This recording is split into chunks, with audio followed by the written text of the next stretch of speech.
This is your September 24 soul story. If you have a sun, rising or moon in the sign, this is your reading for the month ahead. And this is Romy. Thanks so much for joining me on the channel. I really appreciate your support tuning in.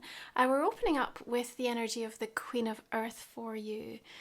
I want to begin with saying, like, what habit is pulling you away from the person that you're trying to become, the future you're trying to create for yourself? Because September has you focused and zoning in on the way in which your routines and those day-to-day choices and decisions are influencing what happens next. And, you know, Virgo season is an invitation to return to some of the plans and really start to fill in the details. Now, we open up the month with Pluto re-entering Capricorn for its final few weeks, and you know, there's a reminder there of everything that we've learned, everything we have been going through, the powerful transformative experience that has shaped us really since back in 2008. And you know, we're drawing a line, and it's a feeling that's permeating, I think, between now and the end of the year. It's like, okay, that was then, you know, where am I now? And I think there's a need, you know, with the resourcefulness of this Queen of Earth and her tenacity, I think, that's really showing up to help you in the month of September. To just be kind of super honest with yourself and to keep it real. I think there's something about this month and that approach and that attitude really helping you to navigate. And, you know, I think your soul has a plan right now, and it does want to help you navigate through this period and this phase. And what it's asking of you is to listen, and most importantly, to apply the things that you are receiving based on not only your own experiences, but the downloads that are coming through, and then allow that process to happen. You know, your Queen of Earth wants you to take action, but she wants you to do it effectively. You know, she wants you to invest in the right things and in the right way, because we get what we repeat, right? And often there's a lag with that, so we don't always see the results straight away. But there's certain things I think you're looking around your life and you're kind of in this place of like, how did I get here? Or how did this happen? Or, you know, why is this not as effective as I expected it to be? And we can kind of track back.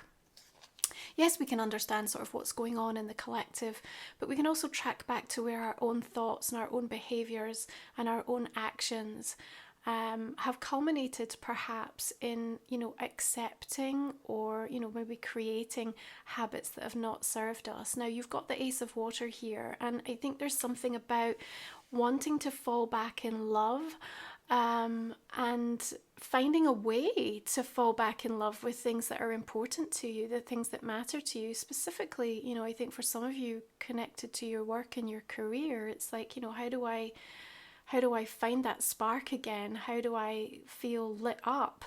And, you know, that can be challenging. I think that full moon in August maybe shook you about a little bit, and, you know, maybe you're dusting yourself off, but you're ready and you're open. And I think this is definitely a month where some of the confusion can turn to more clarity. Now, we do have a new moon in Virgo coming in on the 2nd.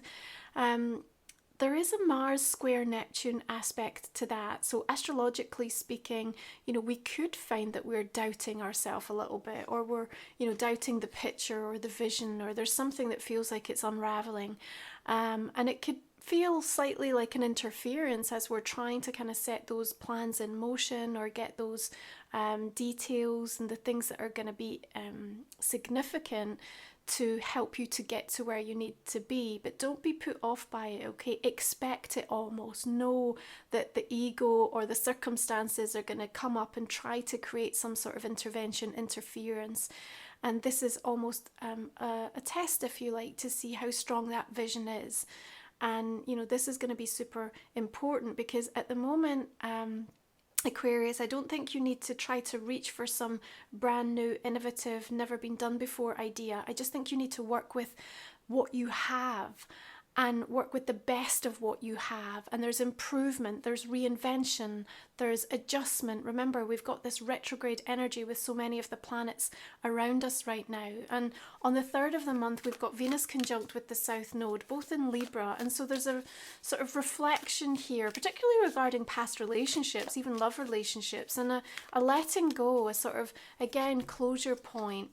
And I think that almost realizes, there's a realization of sort of how much something has weighed you down, and perhaps the degree to something, you know, still taking up residency in your head, in your heart.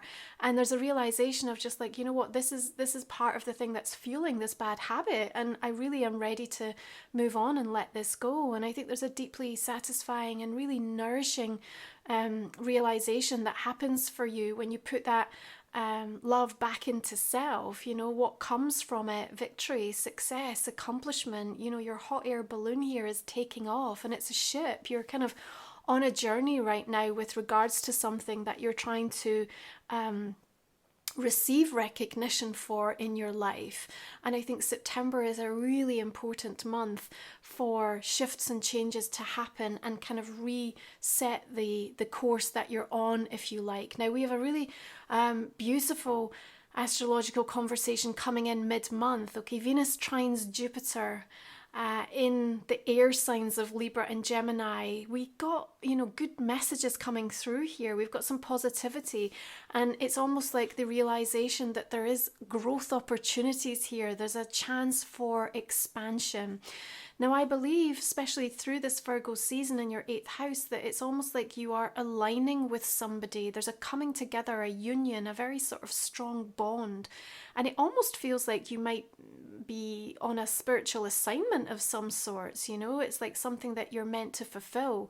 So however that connection is showing up, whether it be romantic, platonic, something connected into your work, it just feels like there's a beautiful resonance. It's like you're on the same page. And for however long that journey is meant to last, I think for now there's a realization of what needs to be achieved or accomplished, and whether that's about supporting the healing of some of your own wounds, of work that you're doing in the collective, of just, you know, allowing the support in a transitionary period.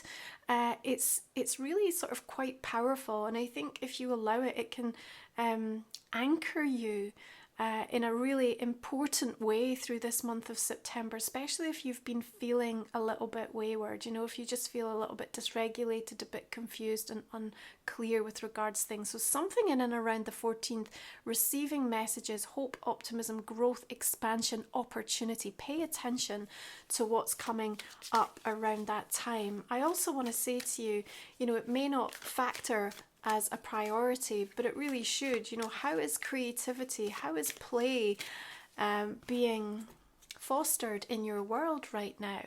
Sometimes things can all feel like hard work, and with that Queen of Earth, there can be an over focus on trying to do so much that you leave yourself no time and space to be able to do the things that recharge and nourish you. And your 8 of Earth says if you can apply the same type of dedication and devotion to things like rest, creativity, play, passion, then, you know, your world is going to be much more harmonized, and you're going to find that actually you do get to experience, and you can give yourself permission to be in a life where things feel much more in balance. You know, there's major changes that have taken place for you through the course of 2024. It hasn't been easy, but so much of it is about trying to kind of help you elevate and transcend and leave behind so much of the stories and the beliefs and the patterns that you've held, while still equipping you to be able to navigate in what the collective energy is saying right now. We have this full moon lunar north node eclipse arriving in Pisces on the 17th.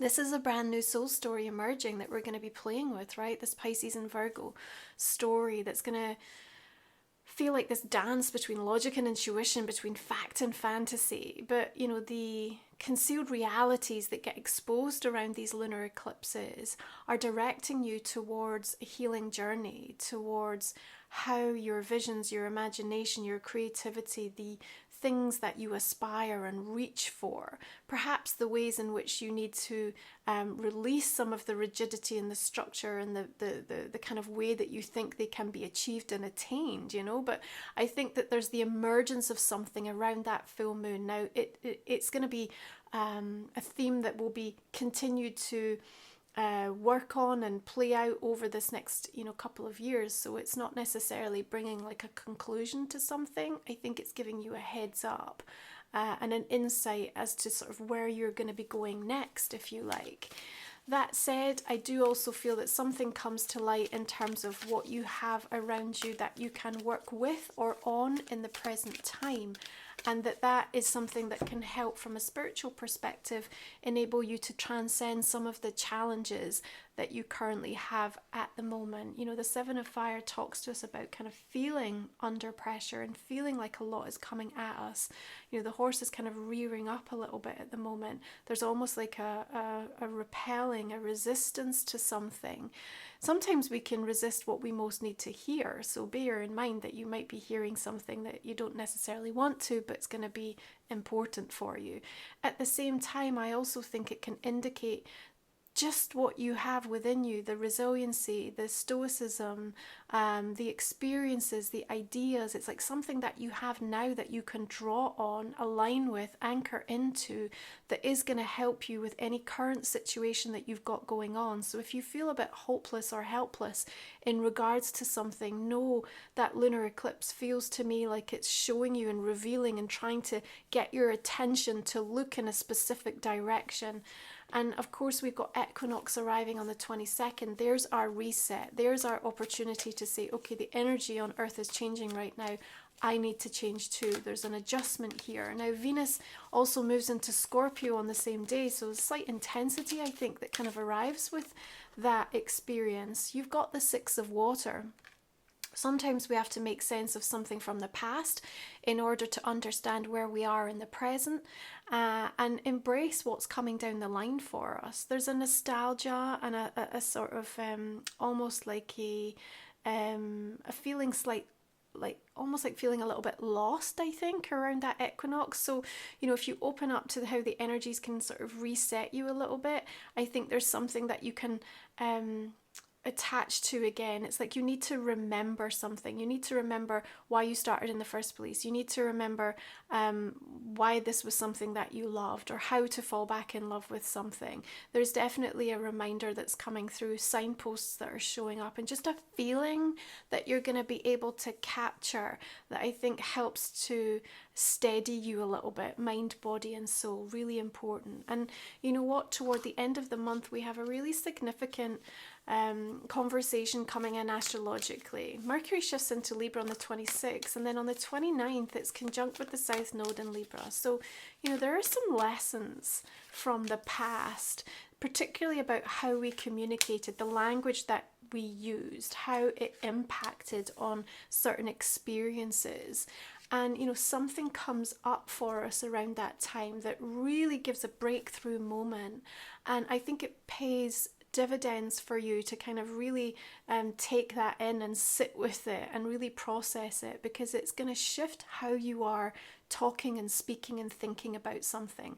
And that is really important, because through, you know, that Libra energy into your 9th house, remember, we're learning, we're on the quest for this kind of higher purpose, this higher directive. And, you know, I think you're asking and you're open, you're like, you know, how do I improve this? How do I move beyond this? How do I transcend and evolve myself at this time? And, you know, how can that then equip me and support me in showing up in my life right now? Because you know what, there's a lot in my life that's really pretty hard work right now. So this is the storyline we see playing out. But you have this clarity that's coming through, which is going to support you, and almost like, I feel, doing less but doing it more effectively, and really giving yourself the chance to focus on what the next step is. You know, yes, calling in the future versions of you, but there's something very immediate and urgent coming in for you in September that I want you to pay attention to. It's like almost like your guides are saying, like, we got to get this this thing on track. We got to get this thing initiated. We got to deal with this in the here and the now. And once that happens, it's like, right, okay, you know, that's now in place. The energy is set. The foundations are formed. Now we can start to build on this, leverage it, move forward. But they're going to be trying to get your attention in regards to what that is. And I think all of the, you know, events and circumstances that are conspiring and coalescing in September are with that directive in mind for you. Okay, so if you're new to the channel, our last 3 cards we look at in the extended version of the reading. You can find that in the comment and description box underneath Aquarius top for another 30 minutes or so. We'll look at a personal question and a relationship card for you. Hope you'll join me. It's a way to support me showing up for the free readings. You can also use the super chats in the comment section if you'd like to support my work. So we're going to go ahead and clarify these cards and see the direction we're going to be taking this reading. You can find on my website this month the Sacred Soul Support Beautiful Equinox Guided Journey for you, also Lunar Eclipse Soul Support. You'll also find my Oracle deck, Life Soul Vision, my book, Musings, ways to work with me, and you know, all of the creative tools that I've put together to support you on your spiritual journeys. That's over on romywiser.com. Okay, 6 of Fire, 2 of Wands we have, 6 of Swords, 3 of Pentacles. All the decks I use are always listed below. We've got Strength coming in, 10 of Cups. What about this 7 of Wands? The Empress, interesting. Wheel of Fortune, Divine Mother energy coming through for you. King of Pentacles and the Emperor. Okay. We also have Uranus retrograde in Taurus on the 1st of the month. Remember, this is always an invitation to have that internal revolution. You know, you're breaking your own rules this month, but in a positive way, not in a, you know, breaking boundaries and you know, not aligning with the sacred promises. There's just something about this sort of shake-up energy. You're ready for it. Remember, 8th house, rebirth. Something powerful is going on within that metamorphosis for Aquarius in September.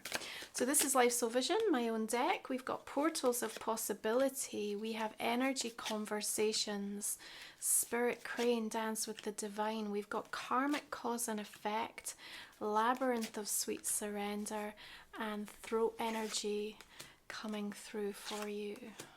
All right, now let's look at one more oracle for you for the month of September, Aquarius. We'll look at this in the extended reading. What do we have? Stepping stones. Oh, I love that. Take the next step. Simplicity, focus. Beautiful. Thank you for being here. I appreciate you. I hope you'll join me on the extended. I will see you there. Have a great month ahead.